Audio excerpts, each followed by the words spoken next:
We're going to start. We are in the budget hearing, Syracuse for the Syracuse City School District. With me joining this morning, Councilors Hogan, Nave, Caldwell, myself, Rita Paniagua, and from the school district, we're honored with Superintendent Tony Davis and Mike Panchenko, CFO. So you have the floor. Thank you very much for having us here this morning. We provided you a little bit of a PowerPoint presentation, and we'll go over that. And if you have any questions while we're going through this, please do not hesitate to interrupt and ask those questions as we go along. So the first thing we're going to talk about is community input.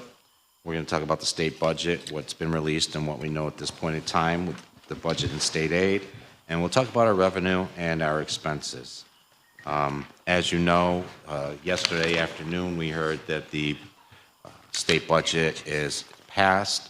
It will take a few days before the state aid runs will come through, and we'll know exactly how much funding we will get from the state. This budget is based upon the governor's original proposal. So we'll make the adjustments as necessary once we hear a little bit more. So when we talk about community input, it's very important to the district to make sure we're reaching out to the community and giving the community and parents a chance to be heard and to take their recommendations and their ideas. One of the things we did was we hosted a forum at Nottingham High School for parents. We also have a budget simulation that we did with the parent council and the student council. So we bring those together every year. We sent postcards to all the district families, giving them some of the information and the opportunity to respond. And we also have a balancing act simulation that's available to the community, and we put this up on our website. And we also worked with this with the student council and the parent council. There are about 1,300 views. And based upon their feedback, the three heavily weighted areas that they suggested were focusing on literacy and numeracy, school building renovations, and before and after school programming. Wait, literacy and what? Literacy and numeracy. Numeracy, okay, numbers, okay. So these are areas that we took into consideration when working on our budget, making sure that funding is allocated and addresses those areas of concern.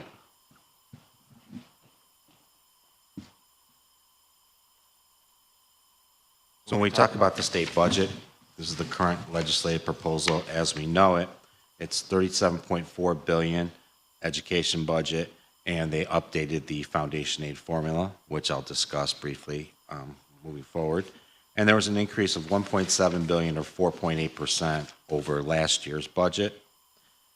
And the increase of foundation aid was the bulk of that, which was $1.5 billion, which was 5.9% over the 24-25 budget. Some of the highlights of the foundation aid formula. They used what's called SAPE as a new estimate for poverty. Previously, in the foundation aid formula, they were using the 2000 census data, which now is 25 years old. Mm-hmm. So what they've done is they replaced that with a 3-year average of students living in poverty based on small area income and poverty estimates, which is SAPE. So the 2000 census poverty rate was 35% for Syracuse back then. Using the average of 21, 22, and 23, it's 38.26%, which was a little over a 3% increase in poverty. When you think about that number, that 3% multiplied times a number of times throughout the formula is what I'll explain why some of our foundation aid went up. So it was very important for them to true up that number because that is a foundational piece of the foundation aid. Economically disadvantaged students, they replaced the free reduced price lunch with a 3-year average percentage of economically disadvantaged students. Currently, that includes students or families who participate in economic assistance programs such as SSI, SNAP, foster care, refugee assistance, TANF, et cetera. So the economically disadvantaged changed our foundation aid by approximately $5.2 million. So again, they're not changing the formula itself, they're just changing the numbers that go into the formula. So they started to look at this formula with the Rockefeller Center Institute, and they came up with a number of recommendations. But by the time they came up with these recommendations in December, it was too late for them to incorporate all of those changes in the foundation aid formula. So I kind of look at it as they took the low-hanging fruit. What are the things that they can do right now to help school districts to adjust the foundation aid formula to make it more true? So these are some of the things that they did. There's other things that are discussed that may happen in the next year, next 2 years. But the foundation aid formula is a very complex formula, so it takes a little bit of time to really work at those numbers. Poverty numbers were one of the major things that we asked for. We also want them to look at ELL students and special education students, because we look at our special ed students, there's different levels of need, but in the formula, a special ed student is a special ed student.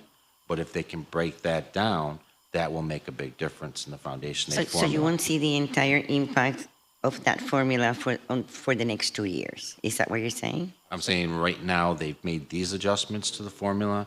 They may make additional adjustments next year going forward. Okay. And special education is one area, ELL students is another area, because you have students that are just coming here from a different country. They need more services, but you all have students that have been here maybe 3 years that need less services.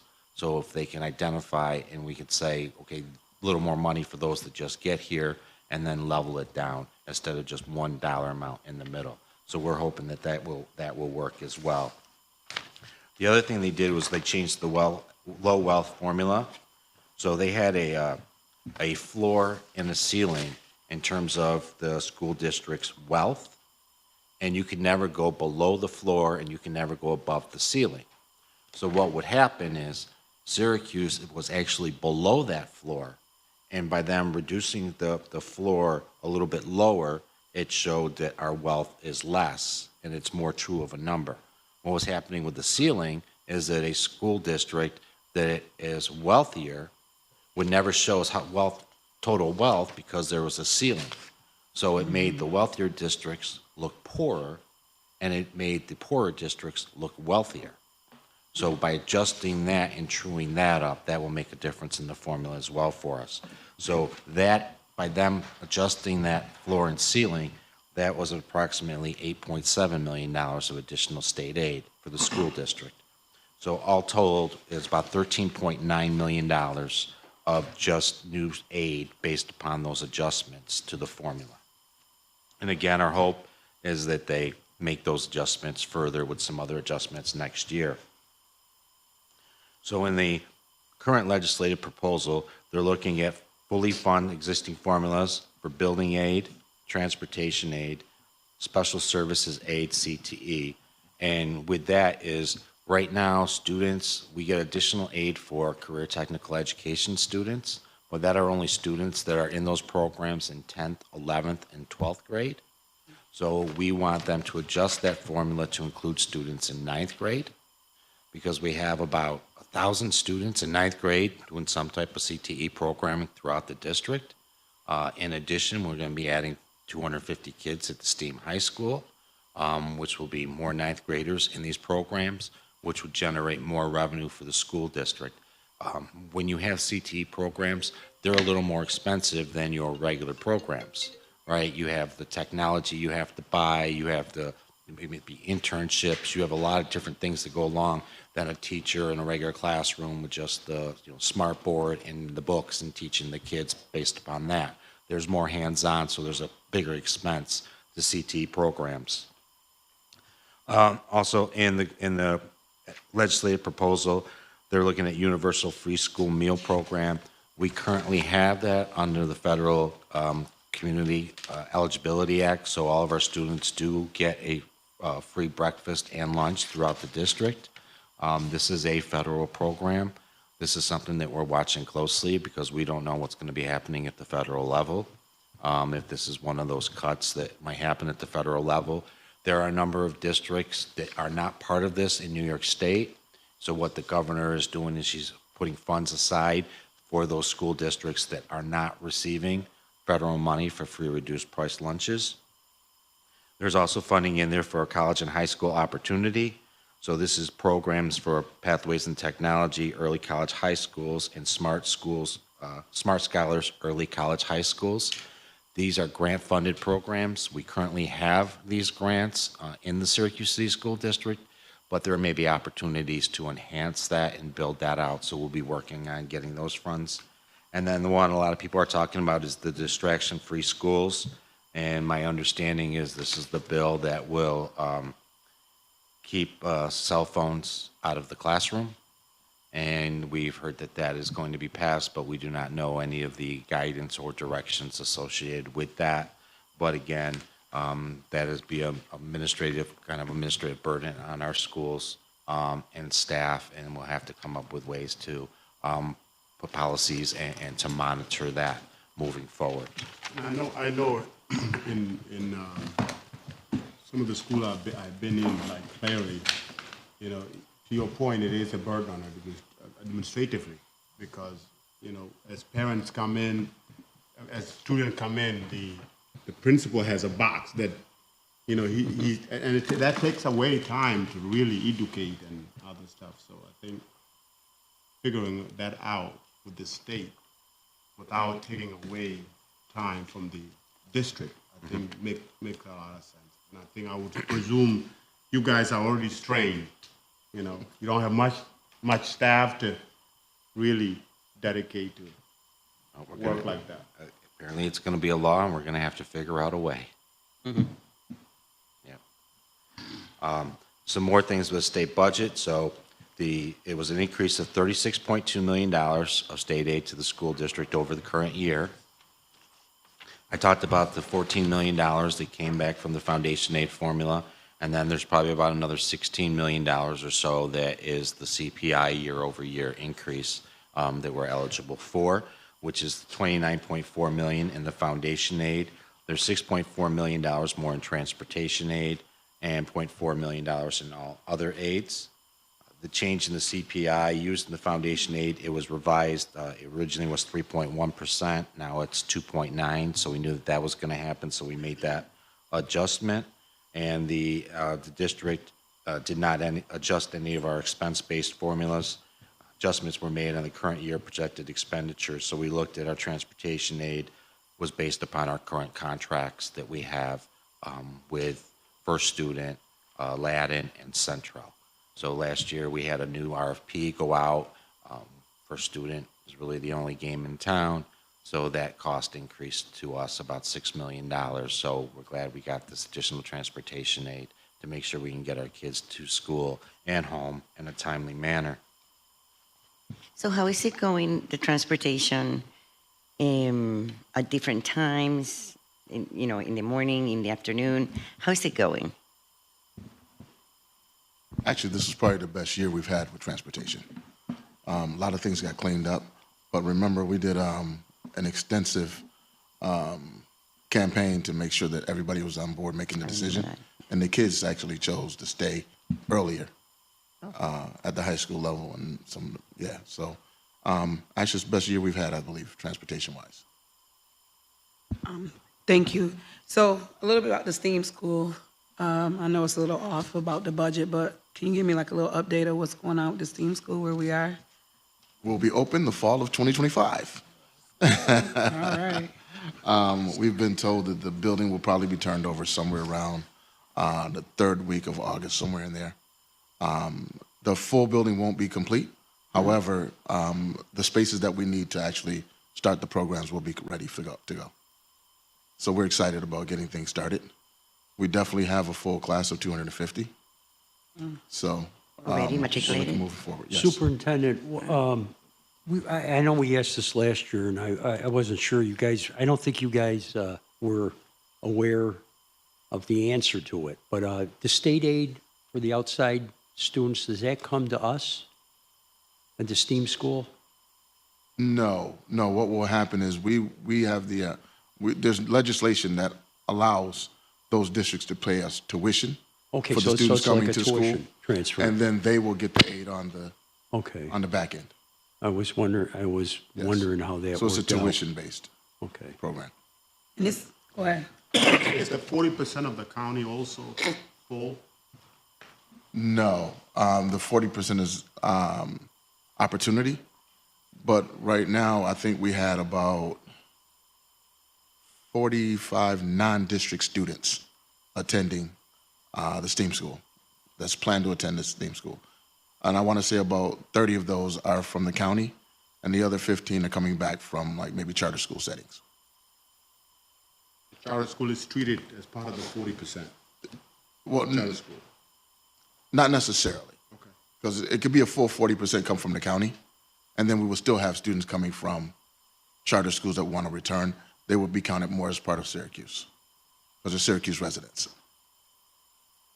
These are all ninth graders, right, Superintendent? Yes, all ninth graders.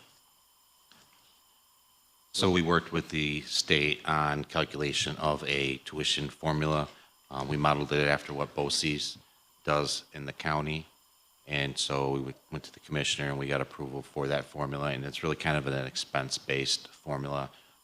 What we spend per student and all of our costs divided by the number of students comes up with a cost per student. And that's the aid that we're looking at getting from the other school districts that send their students. Well, all the changes and the cutbacks and the per se, right, cutbacks that might happen, what is your biggest concern that you worried about? Well, go ahead. Go ahead, you start, I'll finish. All right, so we have about approximately $72 million all told in federal funds. Some of it flows directly from the federal government, some of it flows through the state. We are unsure of what's going to happen with those funds. The thought, a lot of people say, well, you know, the education department just goes away, those funds will directly go to the state, and then the state will disperse those funds. Based upon the way the cuts are happening, say, you know, you cut state education department 72 million, I doubt that whole 72 million will work its way to the state. There'll probably be a cut on that. Our food service program is about $18 million, and that's all federally funded. So that's breakfast, lunch. We have after-school programs that go to the dinner time, so we provide dinner, we provide snacks for kids in those after-school programs. So all of that would go away. We have a number of grants and programs that provide some supplemental support. Title I is the biggest grant program we have, and that's a little over $20 million. That provides academic intervention services, that provides additional supplemental support in the classrooms and our buildings, and also supports a number of our after-school programs. So we really don't know what's going to happen. The thing is, we kind of have to plan for, these are our funds right now, and move forward. And if changes happen, then we're going to have to adjust and make things work. Well, how is our attendance rate with truancy? Students coming to school? We're actually doing a lot better. We're doing a lot We're not better. where we want to be, but we're doing a lot better. We've probably decreased chronic absenteeism by about 10 or 15, double-digit percentages. So we this see has been more a kids great in year. school. Yes.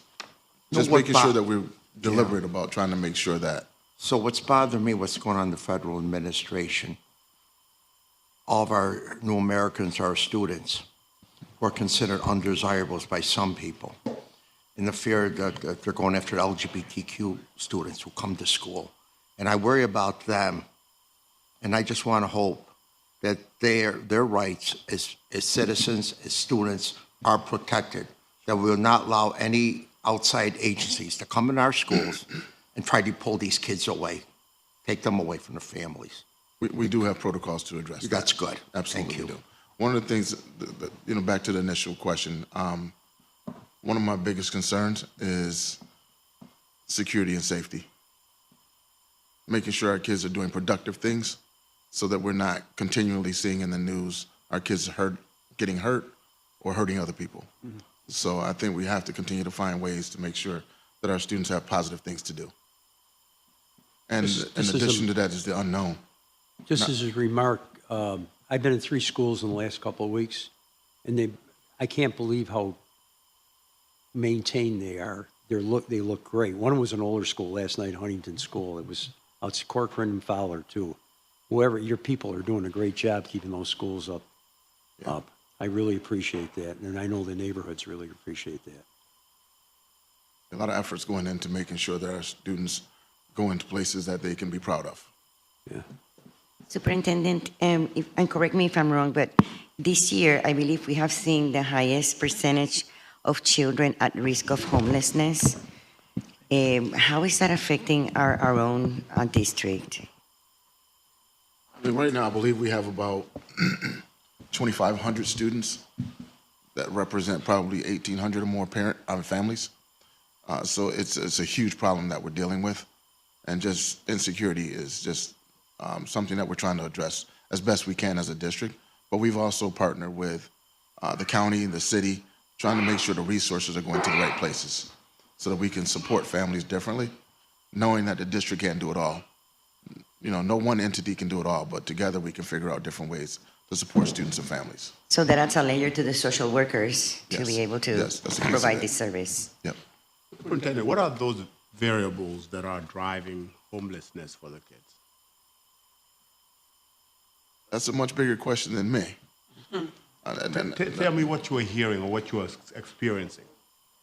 What we're experiencing is you know, just families not having the ability to earn what they need to survive, whether it's lower paying jobs or skill sets. All of those things are factors into why they can't secure stable housing or appropriate housing, however you want to put that. But more importantly, I think it's circumstances depending on the different families. Some of them are immigrants and new Americans, but many are just hardworking people that don't have the means to get through. Absolutely. And lack of housing. Yeah. Yeah, absolutely. And going back to our budget, one of our increases in expenses is transportation for those homeless students. There are a number of homeless students that actually are living outside of our boundaries because there's no place here within the city of Syracuse for them to be housed. So we have the responsibility of transporting them from Baldwinsville or Auburn in some instances all the way into Syracuse to get to school. Up to 50 miles. If a student is homeless, we have to travel up to 50 miles.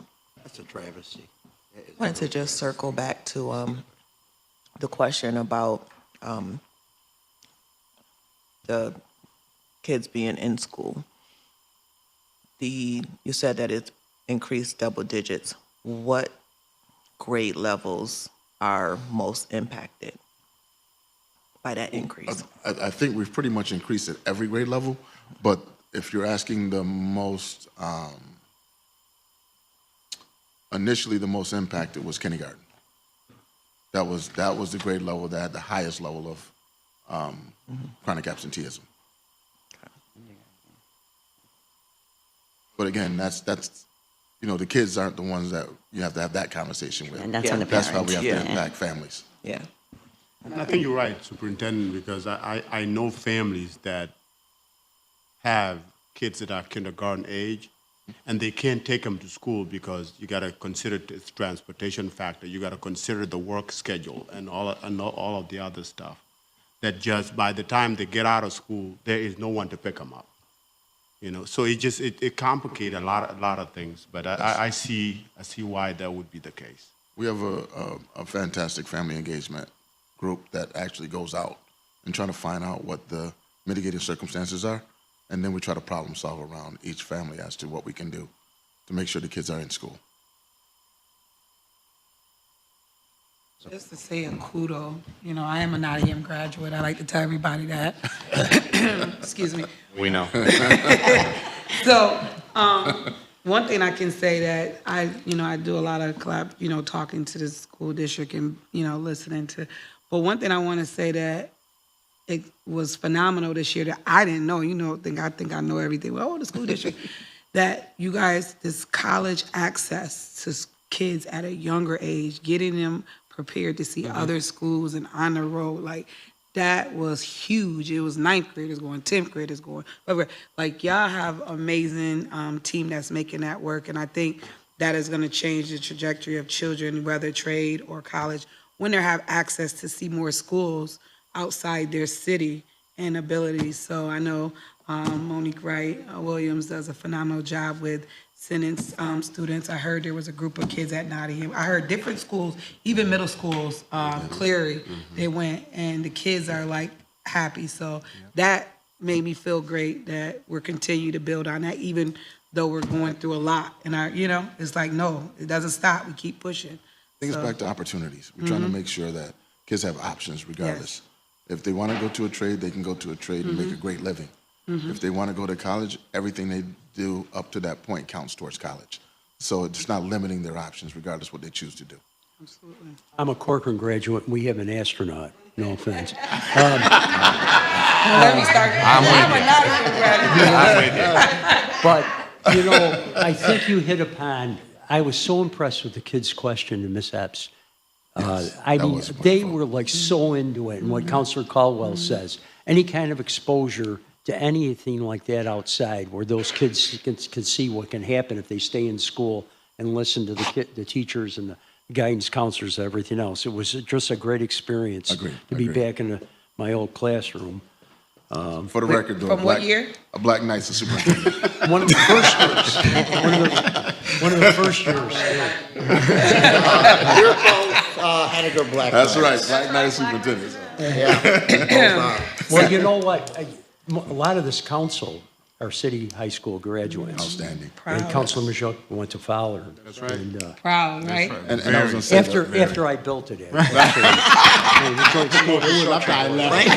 when the foundation was. the pride is wonderful to see, though. Yes, You know. yes. So recently, we're most proud of the Youth Advisory Council that we run here at City Council. The kids have been amazing. Yes. And like Councilor Hogan is saying, the level of the questions, they actually did their homework really well. Cindy Plouffe, which is a retired teacher from the district, was the one leading the whole Youth Advisory Council. She did a phenomenal job with the kids. And coming soon, we're going to be in May 2nd, I believe it is, we're going to be distributing what you just signed. So, and we're going to be giving out 3 scholarships for the best programs. That student voice That is day. extremely important. So Superintendent, going back to what Councilor Caldwell said earlier about kids and Councilor Hogan about kids getting exposed, right? One of my daughters was one of those middle schoolers who went to Howard, Norfolk, and Hampton. And this little girl had been dreaming about going to Howard since she was 7 years old. And it happened. And she was down there, and the transformation, you guys know her, the transformation to her, like as a parent, just to see that, opportunity that I didn't have opportunity to be exposed to. Just the way it made me, the way I felt as a parent. I can't imagine other parent how they felt about that level of exposure early on, right? Early on. And I guess my question is, who get to fund stuff like that? Is it straight from the state, or is that a special budget item that the district has to put money to? Right. No, The district chooses to do the those things. district chooses to do that. What's the cost of that? It depends. We have so many of them going on. It costs different things at different levels. So the middle school trip is much different from the high school trips. So it's just a matter of which one it is and then all the different pieces and what they're trying to do. Some of them might visit, 2 or 3 schools in a trip, whereas the high school, they go to like 10 or 11 colleges on a full tour down the whole East Coast. So, And I do want to also say, though, that there are a number of community members who also contribute and donate to offset some of the cost of this because they feel the value of it for the students. So I want to thank those people who have taken the time to donate and to support what we're trying to do with these kids publicly. It's awesome. Superintendent, I think I was reading the other day, going back to transportation, that the mandate of the electric vehicles is coming back to 2027 or something like that. I know that up here, because of our weather, that's very difficult, but will that be something that we need to adapt to? It's still in discussion, to be honest. I'm not sure it's going to be on that timeline, to be honest with you. I do a lot of work with the Big Five organization, and then what we do is we try to we talk to the commissioner once a month, and that timeline is probably not going to work for everyone. I see. Okay. Because there's just so many pieces that go into it. Will they work in this weather environment? Who's got to build the infrastructure? So you got to be able to support charging of all those batteries and things like that. So it's not like you're going to be pulling up to a gas station. So all of that stuff has to be discussed, and then is there any funding that's going to go along with the mandate? Because that hasn't been discussed either. So this is Yeah, so I think it's going to be pushed back a little bit. Pushed back, okay. And we know that all our local representatives are talking to us about, the timeline and, what can we expect and when. So we're pretty comfortable right this moment. yeah. What about uniforms? Okay. An update actually went to the board last night. That decision has not been made yet. Update went to the board last night, just giving them what's been gathered so far. And the board's directive is pretty much, let's continue to get feedback, because only like a small percentage of people have been reached. So we want to continue to outreach and make sure that we're representing people's thoughts. So it's an ongoing conversation right now. One other thing that I want to say, it seems like we are done with financial questions. The Syracuse City School Leadership Committee is going to also pick the signs, what the park's new signs are going to look like. We have several different pictures, and we're going to allow the students to pick, which signs should go in the parks now, for the entrance. So another kudos to Rita and the school district with the phenomenal kids. I just want to make one comment. I've enjoyed going into the schools. I've been to Franklin, I've been to Webster, and I've been invited to Ed Smith.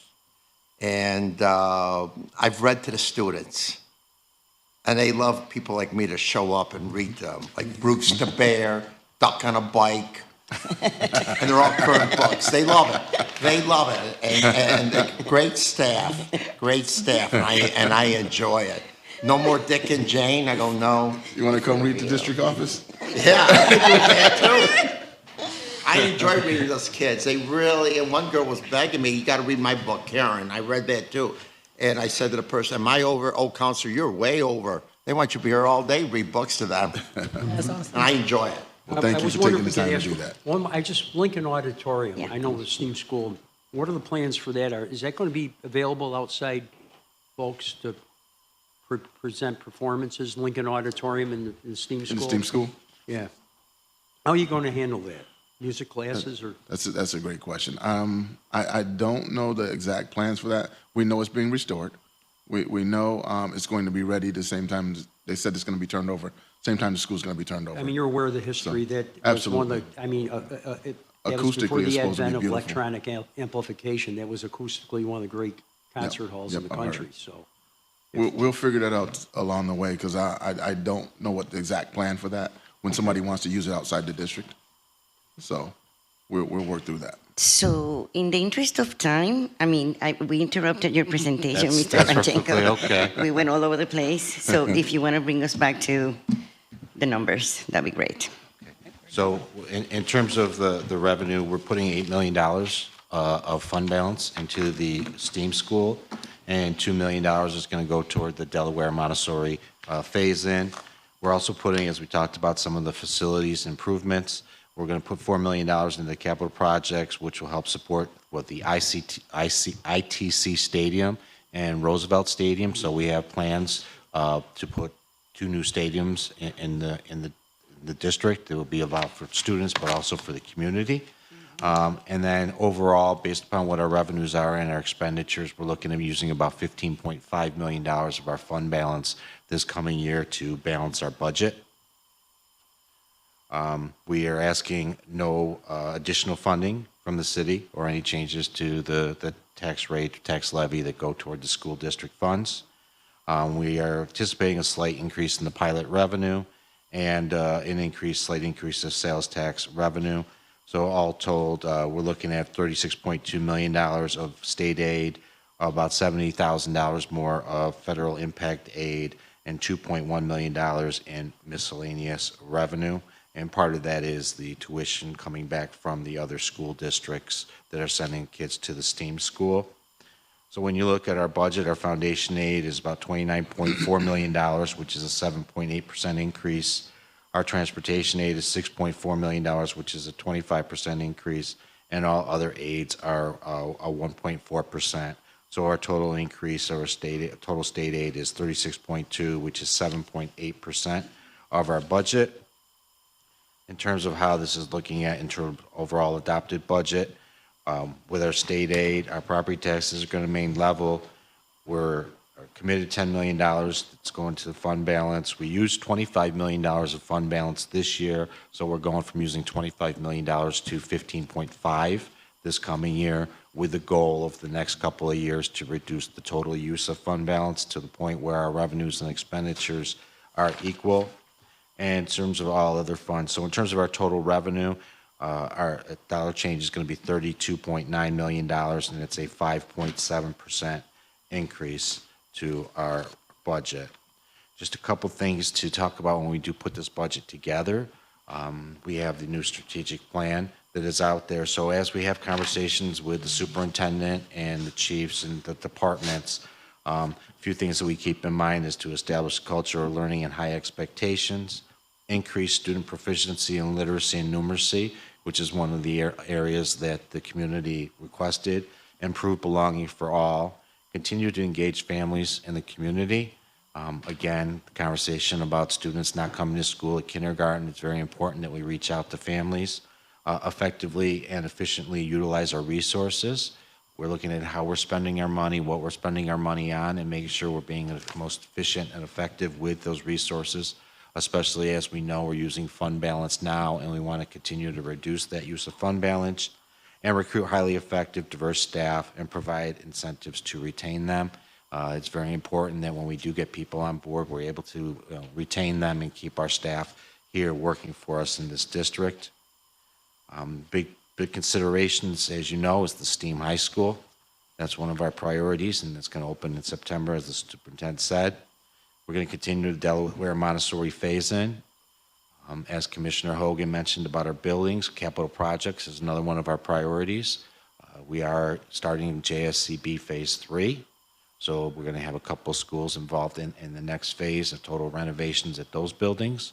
So we're moving forward with that. And ARPA initiatives. We put a lot of initiatives with ARPA funds previously to try to address some of the attendance, social, emotional issues of our students, plus their academic needs.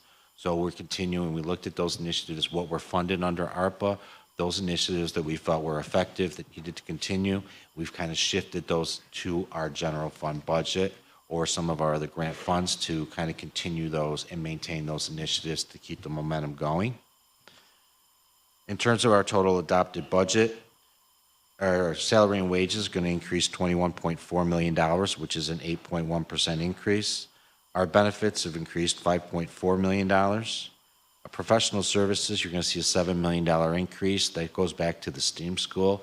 As you know, the school district, the city, does not own the STEAM school. It's owned by the county, and therefore they are paying for the renovations, and we have to lease that building from them to pay back all these renovations over the next 15 years. So that is about a $7 million cost to the school district every year for the next 15 years. Transportation is going to go up $4.5 million, as I discussed. And as you mentioned, those homeless students, McKinney-Vento, that's part of our increase in our cost. Then we have a couple decreases, and we've decreased their interfund. And we're going to make sure that we're going to increase our supplies and materials to make sure our students have the supplies and materials they need. When we had the ARPA funds, beginning of the school year, we were providing all the schools and students with instructional supplies to last through the year at the beginning of the school year. ARPA funds have gone away, but we're going to continue that initiative. So that's part of that $1.8 million increase in our supplies and our equipment. And that's pretty much where our budget is in terms of our revenue and our expenditures going forward. I know there's been a few questions that have come through, but is there any other questions or anything you asked to talk about? So, sure. So when you talked about diverse staff and incentives to retain them, what would those look like? Well, in some instances, we're currently negotiating contracts. So it's kind of hard to say what we're thinking in a public forum while we're still negotiating contracts. But there are different ways. Some of the ways are, providing additional support, right? Providing coaches and mentors to new staff. Continuing education. Continuing education opportunities. This past year, we increased the starting salary of teaching assistants, which increased the salaries all across the board, because we felt that to get quality people, we needed to provide a little bit more money and incentive for them to come on board. So we've increased the salaries for those people. And we try to provide support and opportunities, professional development. And I think we try to provide a salary that's very commensurate with the job and what they have to do, but also is consistent with what's being paid in other districts throughout the county. And we try to be at the top. And once you find a resolution to the teacher's contract, that may shift these numbers a little bit? Or are you comfortable with what you've got? We've budgeted where we think we're going to be and what we have in funding to offer and to have a fair contract. It's all interconnected though, because the supports that you put in the classroom are also not just for kids, but it's also for staff. You're trying to make sure that places are secure and safe. Again, that's for everyone. So as we balance the budget and how we go about making sure that, people get what they need, it's not just salary or money, it's the conditions in which people are working. So we have to balance all of that when we start looking at the budget. Superintendent, the residency is still around 50% or so for our school district employees? I don't know the answer to that right away, but we can get that to you. Okay, because I think the last year it was around 48%, something like that. We can certainly get that answer back to you. Okay. What about the teachers' retention rate? How's that? You know that offhand, Mike? No, I do not. Yeah, we can get that to you. I think we're good. Another aspect that I know you've been working really hard on, and we've talked about this a zillion times probably, it's about the mental wellness and health of the students and parents, but everyone, and the teachers, and how to handle certain situations. So I'm sure your budget impacts also those services that may be necessary. Yeah, mental health is one of those incentives that we spend a lot of money on, as far as making sure that there are resources around for students, for buildings. Unfortunately, we have a lot of tragedy in our community, a lot of trauma in our community, and we have to make sure services are available. And we have to use them way too often. So that's just a resource we know we can't take away. A lot of the positions that Mike mentioned about ARPA funds that we want to continue, a lot of that is mental health services. Okay. We have social worker assistants in our budget. We have a trauma response team now in our budget to address some of these things. We have partnerships with the county. We've worked with the county for a number of years now to leverage some of the county funds, so that we're working in collaboration with the county so that they have people that can also offset some of those supports, and we could refer families and students through some of those supports that are offered through the county. So have you, increased the number of social workers you have in the district? Because before that was a little bit of an issue, because their loads were larger than they could sustain. Over the last few years, we have. What's the racial makeup of students' body? I want to say it's 47 and 20. 81 or 82% students of color. 82%. And how much of that is ENL student or ELL student? About 21%. 21%. Yep. A little over 20% of our students are special education as well. You put students, let's say, with autism, Tourette's, whatever, do you put them in the special education, or they just blend in regular classrooms? The Autism? students, yeah. Those would be under students with disabilities. So it would be a part of the special ed students population. All right, so they don't always, do they mingle? I mean, are they part, like in gym classes or other activities, or they're in special? It depends on the individuals. Their Okay. programming will determine whether they might be able to be in regular classes at a certain point, and then other classes might be different. So that's an individualized piece. Okay, all right. I think we're good, right, Rita? Yeah. You know, before we break, I'd just like to recognize our Board of Education people who are here, who represent us, and our fellow elected officials who represent us. We appreciate you being here. Thank you. Awesome. Thank you for your So time. thank you. Thank you for very much. your time. Appreciate it. Motion to adjourn. So So moved. moved.